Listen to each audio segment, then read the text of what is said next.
السلام کی کشتی خشکی پہ آئی۔ 10 محرم کا دن وہ دن ہے کہ جس دن یونس علیہ السلام کو مچھلی کے پیٹ سے نجات ملی، اور 10 محرم کا دن ہی وہ دن ہے جس دن فرعون غرق ہوا، بنی اسرائیل کو اس کے ظلم سے نجات ملی۔ اور بھی کئی اہم واقعات 10 محرم کو ہوئے ہیں، اور حدیث میں آتا ہے کہ قیامت بھی 10 محرم جمعہ کے دن آئے گی۔ لیکن اس دن کو جس واقعے نے سب سے زیادہ یادگار بنا دیا وہ ہے نواسہ رسول، جگر گوشہ بطول، حضرت سیدنا امام علی مقام حضرت امام حسین بن علی اور ان کے رفقا کی شہادت کا یہ جو واقعہ ہے، اس نے اس دن کو بہت زیادہ یادگار بنا دیا۔ اللہ پاک شہدائے کربلا کے قربانیوں کے صدقے سے دین اسلام کو ہمیشہ قائم و دائم فرمائے۔ حضرت سیدنا امام حسین رضی اللہ تعالی عنہ کی شہادت کے حوالے سے مسلمانوں میں جو ہے 3 فکریں پائی جاتی ہیں۔ ایک فکر ان لوگوں کی ہے جو یہ کہتے ہیں نعوذ باللہ کہ امام حسین اور ان کے ساتھی وہ حق پہ نہیں تھے، یزید حق پہ تھا وغیرہ وغیرہ، یہ وہ باتیں کہتے ہیں۔ اور دوسری فکر ان لوگوں کی ہے جو یہ کہتے ہیں کہ امام حسین تھے تو حق پہ، لیکن اس شہادت امام حسین کو اس انداز میں پیش کرتے ہیں کہ جیسے وہ صبر نہیں کر سکے، وہ فریادیں کرتے رہے، فلاں نے یہ فریاد کی، فلاں نے یہ فریاد کی، فلاں نے یہ کہا، فلاں نے یہ کہا۔ بڑی عجیب و غریب انداز میں شہادت امام حسین کو بیان کرتے ہیں۔ اللہ تعالیٰ پناہ عطا فرمائے۔ اور اہل بیت کی خواتین کی ایسی ایسی فریادیں، ایسی ایسی باتیں لے کے آتے ہیں، پتہ نہیں کس نے ان کو بتائی ہیں، کس نے ان کو سنائی ہے۔ اہل سنت و جماعت کا حضرت سیدنا امام حسین رضی اللہ تعالی عنہ کے حوالے سے موقف یہ ہے، امام حسین حق پہ تھے، یزید باطل تھا۔ امام حسین حق پہ تھے اور یزید باطل تھا۔ امام حسین اور ان کے ساتھیوں نے جو صبر کا مظاہرہ کیا، ایسا صبر کوئی کر ہی نہیں سکتا ہے۔ اہل بیت کی خواتین ہوں، بچے ہوں یا بڑے ہوں، مرد و خواتین، سب نے ایسا صبر کیا کہ تاریخ اس کی مثال پیش کرنے سے قاصر ہے۔ اگر ہم بغور جائزہ لیں تو قرآن پاک میں جو دوسرے پارے کی آیت ہے، بلکہ 2-3 آیات ہیں، امام حسین ان آیتوں کی تفسیر بن کے سامنے آئے ہیں۔ اللہ رب العالمین نے ارشاد فرمایا وَلَنَبْلُوَنَّكُمْ بِشَيْءٍ مِّنَ الْخَوْفِ وَالْجُوعِ، فرمایا ہم ضرور تمہیں آزمائیں گے، خوف دے کر، بھوک دے کر، وَنَقْصٍ مِّنَ الْأَمْوَالِ وَالْأَنفُسِ وَالثَّمَرَاتِ، اور ہم مالوں میں نقص دے کر، والانفس، جانوں میں نقص دے کر، پھلوں میں نقص دے کر، نقصان کر کے یعنی تمہیں آزمائیں گے، اور جو ان آزمائشوں پہ صبر کرے گا وبشر الصابرین، انہیں بشارت دے دو۔ اب دیکھو امام حسین رضی اللہ تعالیٰ عنہ کربلا میں، مجھے یہ بتائیں ظاہری طور پہ خوف تھا یا نہیں تھا؟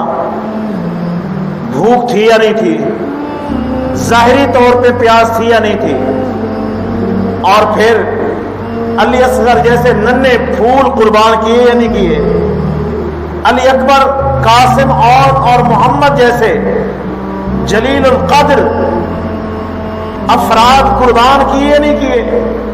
اور پھر ان سب کی قربانیاں دے کے امام حسین نے اپنے آپ کی قربانی دے کے رب سے پوچھا، میرا رب میری ان قربانیوں پہ تو راضی ہوا یا نہیں ہوا ہے؟ وبشر الصابرین، فرمایا صبر کرنے والوں کو بشارت دے دو۔ صبر کرنے والے ہیں کون؟ اولئک فرمایا وبشر الصابرین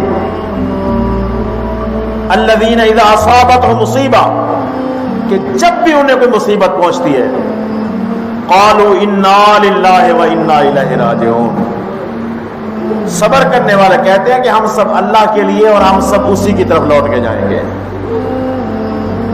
اولئک علیہم صلوات من ربہم ورحمہ واولئک هم المہتدون، اللہ فرماتا ہے کہ یہی وہ لوگ ہیں جن پر اللہ کا درود ہے اور اللہ کی رحمتیں ہیں، اور یہی لوگ ہدایت والے ہیں۔ یہ آیت اگر ہم اس کا بغور جائزہ لیں تو اس کی عملی تفسیر امام حسین رضی اللہ تعالیٰ عنہ ہے، اور حضرت سیدنا امام حسین رضی اللہ تعالیٰ عنہ کی محبت یاد رکھیں۔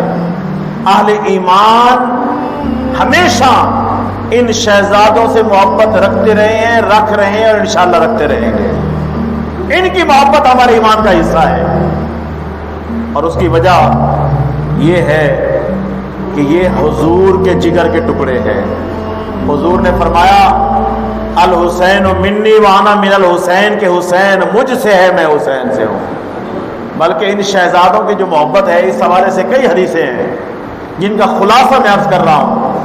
حدیث پاک میں آتا ہے کئی دفعہ حضور نے یہ فرمایا ہے، آقا علیہ السلام نے ارشاد فرمایا، بلکہ آقا علیہ السلام نے دعا کی اللہم انی احب الحسن والحسین، یا اللہ میں حسن سے بھی محبت کرتا ہوں، حسین سے بھی محبت کرتا ہوں، میں حسن سے بھی محبت کرتا ہوں، حسین سے بھی محبت کرتا ہوں، فاحبہما، مولا تو بھی ان دونوں سے محبت فرما، میں بھی محبت کرتا ہوں تو بھی ان دونوں سے محبت فرما، وَأَحِبَّ مَن يُحِبُّهُمَا، اور میرا جو بھی امتی ان سے محبت کرے مولا تو اس سے بھی محبت فرما، میرا جو بھی امتی ان سے محبت کرے رب العالمین تو اس سے بھی محبت فرما۔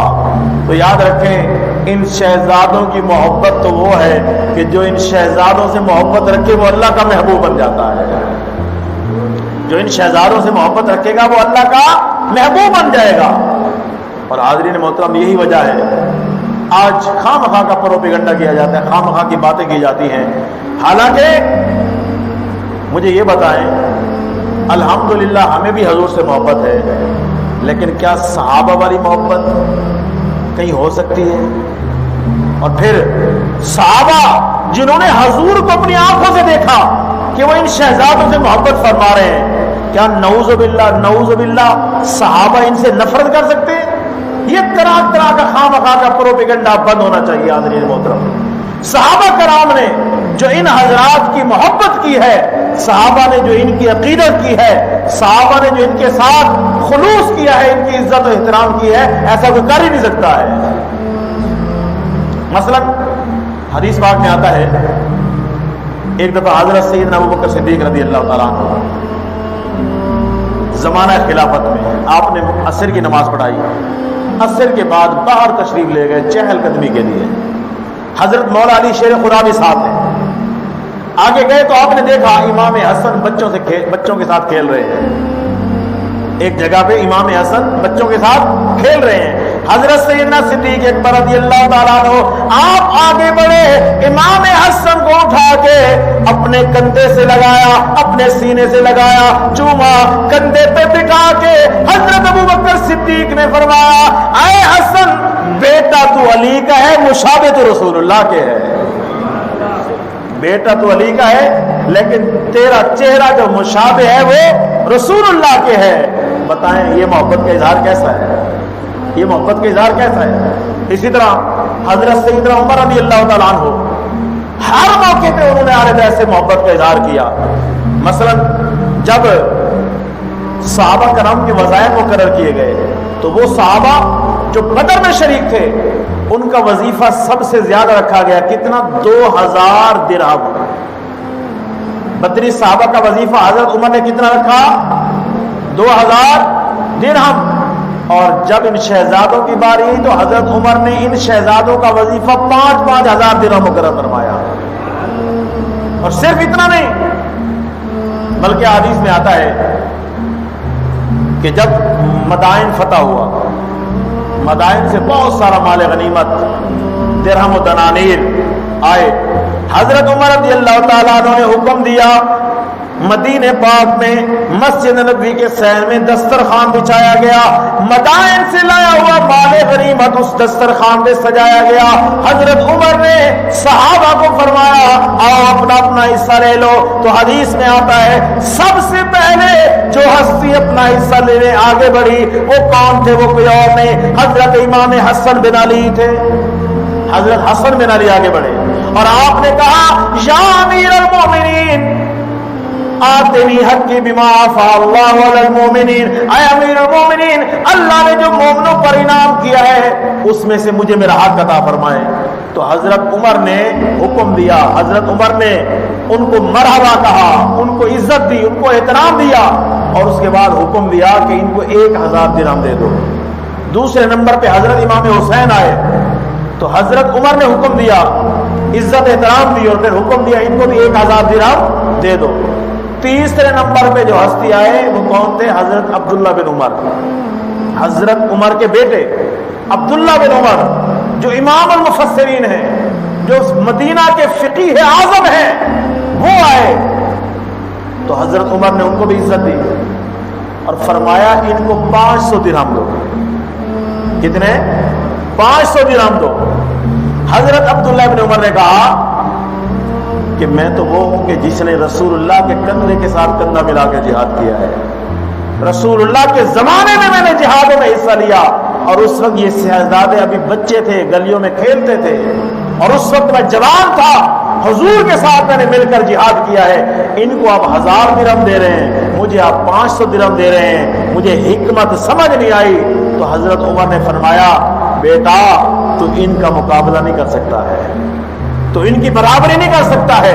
حضرت عمر نے فرمایا اگر تو ان کی برابری کرنا چاہتا ہے تو ان کے والد جیسا والد لے کے آ، ان کی والدہ جیسی والدہ لے کے آ، ان کی خالہ جیسی خالہ لے کے آ، ان کی پھپھو جیسی پھپھو لے کے آ، ان کے چچا جیسا چچا لے کے آ۔ فرمایا ان کی نانی جیسی نانی لے کے آ، ان کے نانا جیسا نانا لے کر آ۔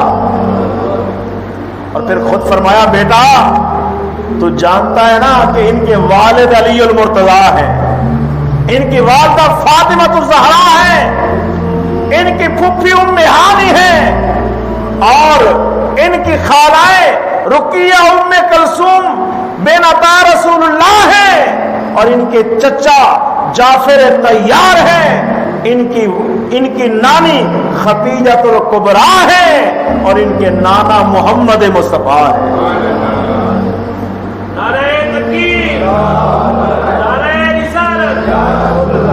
ان کے نانا محمد مصطفیٰ ہیں، تو ان کی برابری کیسے کر سکتا ہے؟ تو دیکھیں یہ عقیدت، یہ محبت ہے صحابہ کرام کی ان شہزادوں کے بارے میں۔ تو حضرین محترم، بہرحال امام حسین رضی اللہ تعالی عنہ کا اسلام اور مسلمانوں پہ بہت بڑا احسان ہے۔ یاد رکھو آج جو مسجدوں میں اذانیں ہو رہی ہیں، مسجدوں میں جو نمازیں ہو رہی ہیں، آزادی کے ساتھ ہم مسجدوں میں بیٹھ کے اللہ کی عبادت کر رہے ہیں، اللہ کا ذکر کر رہے ہیں، یہ امام حسین کی قربانی کا صدقہ ہے، یہ امام حسین کی قربانی کا صدقہ ہے۔ آج ہم مسجد میں بیٹھ کے اللہ اللہ کر کے ہم یہ سمجھتے ہیں کہ ہم سے بڑا مومن نہیں ہے کوئی۔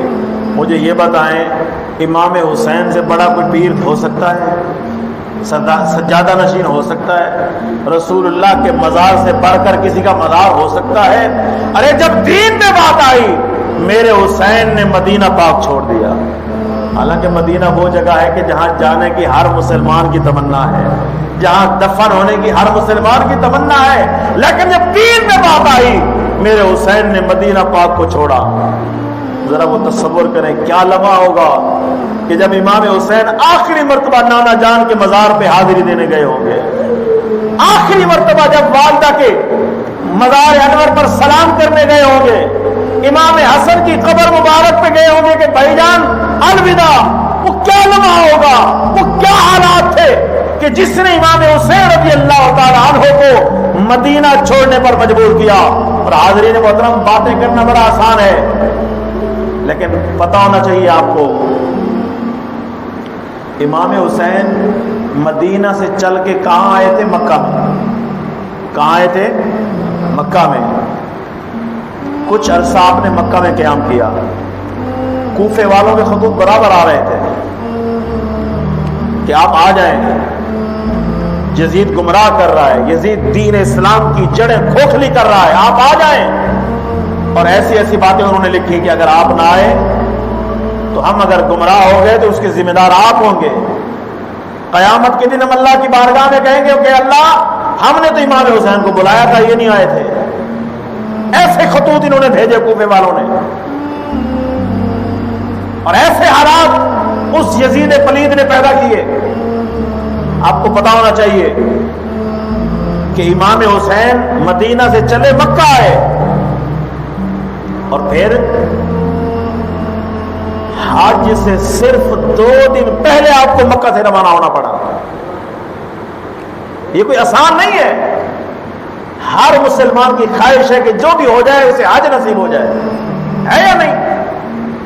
آخر کیا مجبوری تھی جو میرے حسین کو حج سے صرف 2 دن پہلے، جب ساری ملت اسلامیہ مکے آ رہی تھی حج کرنے کے لیے، میرے حسین مختصر قافلہ لے کے کوفہ کی طرف جا رہے تھے، کربلا کی طرف جا رہے تھے؟ اندازہ لگائیں۔ لوگ کہتے ہیں کہ یہ اقتدار کی جنگ تھی، کوئی کہتا ہے یہ 2 شہزادوں کی جنگ تھی۔ اقتدار کی جنگیں ایسی ہوتی ہیں، 2 شہزادوں کی جنگیں ایسی ہوتی ہیں؟ مجھے یہ بتائیں، ایمان سے بتائیں، اللہ کے گھر میں بیٹھے ہیں یار، آپ کو ایک طرف آفر ملے کہ آپ ساری زندگی مدینے پاک میں رہیں، ریاض الجنت میں نمازیں پڑھیں، نوافل پڑھیں، اور وہیں آپ کو دفن ہونے کی گارنٹی دی جائے، اور دوسری طرف آپ کو آفر دی جائے کہ آپ فلاں ملک کے حکمران بن جائیں۔ اللہ کے گھر میں بیٹھے ہو، بتاؤ یار کیا قبول کرو گے؟ آفر کون سی آفر قبول کرو گے؟ تو کیا امام حسین رضی اللہ تعالیٰ عنہ کے سامنے یہ چیزیں نہیں تھی؟ پھر بھی آپ نے مدینہ چھوڑا، مکہ پاک چھوڑا، اور اس کی وجہ بھی آپ نے بیان کی۔ یاد رکھیں، اس دور میں یہ جو دور ہے بڑا پرفتن دور ہے۔ اس دور میں فکر حسینی پر عمل کرنے کی سب سے زیادہ ضرورت ہے، کردار حسینی اپنانے کی سب سے زیادہ ضرورت ہے۔ آج حاضرین محترم، معذرت کے ساتھ، آج ہم سب سے پہلے اپنا سوچتے ہیں، اپنے گھر کا سوچتے ہیں، اور پھر اپنی گلی، اپنے محلے کا سوچتے ہیں۔ دین کے بارے میں سوچیں گے تو سب سے آخر میں سوچیں گے۔ حالانکہ حسینی کردار ہمارے سامنے ہے کہ امام حسین سے یزید کا صرف ایک مطالبہ تھا کہ میری حکومت کو تسلیم کر لیں، میری بیعت کر لیں، صرف ایک مطالبہ تھا۔ آپ سمجھدار ہیں، سوچ سکتے ہیں، اگر امام حسین کوئی مطالبہ رکھتے کہ ٹھیک ہے میں تیری حکومت تسلیم کر لیتا ہوں، میرا فلاں مطالبہ مانو، ایمان سے بتاؤ وہ بدبخت مانتا یا نہ مانتا؟ اس نے آپ کو مدینے سے یہ نہیں کہا تھا کہ آپ نکل جاؤ، یہ نہیں کہا تھا میں یہ کر دوں گا، نہیں، اس نے کہا بس میری حکومت مان لو، جو کہو میں کروں گا۔ لیکن امام حسین نے فرمایا کہ اس وقت امت کی رہنمائی کے لیے سب سے زیادہ ذمہ داری میرے کندھوں پر ہے۔ اگر آج میں حسین بن علی ہو کر یزید کی حکومت کو تسلیم کر لوں گا تو قیامت تک میرے نانا کی امت کا کوئی بھی امتی باطل حکومت کے خلاف کھڑا نہیں ہوگا۔